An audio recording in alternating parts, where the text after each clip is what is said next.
Hello everyone, welcome to channel learn with ease. आज हम solve करेंगे ऑल इंडिया 2015 कंपार्टमेंट के एग्जाम में जो क्वेश्चन पूछा गया गुडविल से रिलेटेड, उसे आप कैसे प्रेजेंट करोगे, सॉल्व करोगे, सब कुछ समझना है तो मेरे साथ एंड तक बने रहना। ऑनलाइन क्लासेस के लिए आप मुझे स्क्रीन पर दिए गए नंबर पर व्हाट्सएप कर सकते हो अपना नाम और क्लास। और अगर आप सॉल्यूशन ढूंढ रहे हो टीएस ग्रेवाल और डी के गोयल न्यू एडिशन बुक के, तो चैनल की प्लेलिस्ट को क्लिक करो, आपको सभी सॉल्यूशन अपलोडेड मिलेंगे।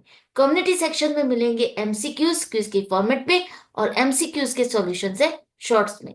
तो बहुत कुछ है चैनल पर, विजिट द चैनल। अच्छा लगे तो शेयर और सब्सक्राइब जरूर करना।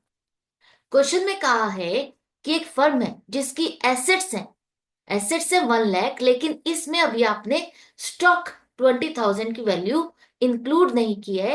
इसमें 20,000 का स्टॉक आपका प्लस नहीं किया गया है। पार्टनर्स की कैपिटल है 60,000, करंट लाइबिलिटीज है हमारी 10,000, और जो बाकी का बैलेंस है वो हमारे रिजर्व्स है। नॉर्मल रेट ऑफ रिटर्न है 8%।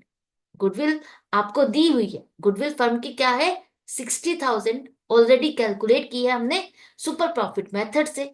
यहां पर आपको एवरेज प्रॉफिट निकालना है। तो सबसे पहले समझो कि जो हमारी गुडविल है वो हमने किस मेथड से निकाली है, सुपर प्रॉफिट मेथड से। मतलब 4 years purchase, super profit method में 4 इयर्स परचेज से आपने इसको कैलकुलेट किया, तो आपकी गुडविल 60,000 है। सुपर प्रॉफिट आपके पास नहीं है, मान लेते हैं एक्स है। सुपर प्रॉफिट को आपने 4 से मल्टीप्लाई किया होगा, जिससे आपको गुडविल मिली 60,000। तो सुपर प्रॉफिट को हम निकाल लेंगे कैसे। आपके पास 60,000 डिवाइडेड बाय 4 करने पर 15,000 जो वैल्यू आई वो सुपर प्रॉफिट है। हम सुपर प्रॉफिट तक पहुंच गए। सुपर प्रॉफिट तक हम क्यों पहुंचे, हमें तो एवरेज प्रॉफिट निकालना है। हम सुपर प्रॉफिट क्यों निकाल रहे हैं, क्योंकि सुपर प्रॉफिट के फॉर्मूले को ध्यान करो। आप कैसे निकालते हो, average profit minus normal profit, इन दोनों का डिफरेंस ही तो आपका सुपर प्रॉफिट है। यहां पर हमारे पास सुपर प्रॉफिट है, एवरेज प्रॉफिट नहीं है जो कि हमें निकालना है। लेकिन क्या दूसरा नॉर्मल प्रॉफिट हम निकाल सकते हैं? अगर हमारे पास ये दो चीजें हो जाएंगी तो हम ये एवरेज प्रॉफिट आसानी से निकाल सकते हैं। नॉर्मल प्रॉफिट के लिए आपको चाहिए कैपिटल इन्वेस्टेड। तो कैपिटल इन्वेस्टेड कैसे निकालोगे, यहां पर तो टोटल एसेट दिया आपको, कितनी टोटल एसेट है आपके पास 1 लाख। 1 लाख है, जिसमें आप माइनस करोगे 10,000 करंट लाइबिलिटीज। लेकिन ये 20,000 क्या है, 20,000 है वो स्टॉक जो आपने प्लस नहीं किया। सोचो, स्टॉक क्या है, आपकी एसेट ही तो है, उसको हमें माइनस क्यों करना है या उसको इंक्लूड क्यों नहीं करना। स्टॉक आपकी एसेट है तो आपको उसे प्लस करना है। जब भी एग्जाम में इस तरह से क्वेश्चन दिया जाता है वो आपको कंफ्यूज करने के लिए या आपको चेक करने के लिए दिया जाता है। तो आपको ध्यान से रीड करना है। एक्सक्लूड लिखा है मतलब स्टॉक आपने इसमें प्लस नहीं किया है, और आपको पता है स्टॉक आपकी एसेट है, आप बैलेंस शीट में दिखाते हो। तो यहां पर इसको प्लस करोगे और करंट लायबिलिटीज को माइनस करेंगे तो क्या बचेगा, कैपिटल बचेगी।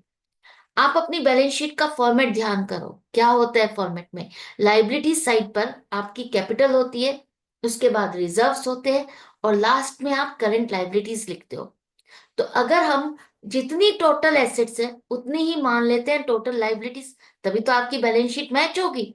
अगर आपकी 1 लाख रुपए की टोटल लाइबिलिटीज है तो उसमें से करंट लाइबिलिटीज को माइनस कर दोगे तो क्या बचेगा, कैपिटल प्लस रिजर्व्स बचेंगे। रिजर्व्स क्या है, रिजर्व्स वही तो प्रॉफिट है जो अल्टीमेटली आप पार्टनर्स में ही डिस्ट्रीब्यूट करते हो। या कंपनी की बैलेंस शीट है तो उसमें रिजर्व्स क्या है, एक तरह से ओनर की शेयर होल्डर्स फंड का ही तो हिस्सा होता है। तो आप रिजर्व्स प्लस कैपिटल दोनों का टोटल जब आप लेते हो तो वो आपकी कैपिटल बनती है। मतलब वो पैसा जो आपने बिजनेस में लगाया हुआ है वो आपको चाहिए, तो कैपिटल आपकी आ गई 1,10,000। कॉन्सेप्ट समझ में आ गया। 1,10,000 पर नॉर्मल रेट के हिसाब से 8% आपको प्रॉफिट होना चाहिए, 8,800। हमें प्रॉफिट हो रहा है कितना, 15,000 सुपर प्रॉफिट के हिसाब से। अब आपके पास सुपर प्रॉफिट आ गया, नॉर्मल प्रॉफिट आ गया, हमें तो एवरेज प्रॉफिट निकालना है। तो एवरेज प्रॉफिट निकालने के लिए क्या करोगे, 15,000 is equal to x minus 8,800 और x की वैल्यू अब आपके पास आ गई 23,800। x क्या माना था आपने? Average profit. तो इस तरह से आपके पास एवरेज प्रॉफिट की वैल्यू आ गई। आपको जरिया ढूंढना है, आपको रास्ता बनाना है। क्वेश्चन में डायरेक्टली जरूरी नहीं है कि आपसे गुडविल की वैल्यूएशन निकालने के लिए ही कहा जाए। आपसे उससे रिलेटेड कोई भी बीच की एक टर्म पूछी जा सकती है, उसको सॉल्व करना पूछा जा सकता है, उसकी मिसिंग वैल्यू फाइंड करनी पूछी जा सकती है। तो आपको उसी हिसाब से अपने आप को प्रिपेयर करना है। सोचना है कि मेरा एवरेज प्रॉफिट मैं कहाँ यूज करता हूँ, कहाँ मेरे को मैं अप्लाई करके इसको निकाल सकता हूँ। तो जैसे कि यहाँ पर सुपर प्रॉफिट के बारे में बात हो रही है, तो हमें पता है कि सुपर प्रॉफिट का formula average profit minus normal profit है। तो आप इसी के रास्ते से ही आप अपने आंसर तक पहुंचोगे। तो प्रैक्टिस करते रहो। मिलते हैं नेक्स्ट वीडियो में नेक्स्ट क्वेश्चन के साथ। अच्छा लग रहा है तो लाइक का बटन प्रेस करना मत भूलना, ज्यादा से ज्यादा फ्रेंड्स में शेयर भी करना। Goodbye and take care.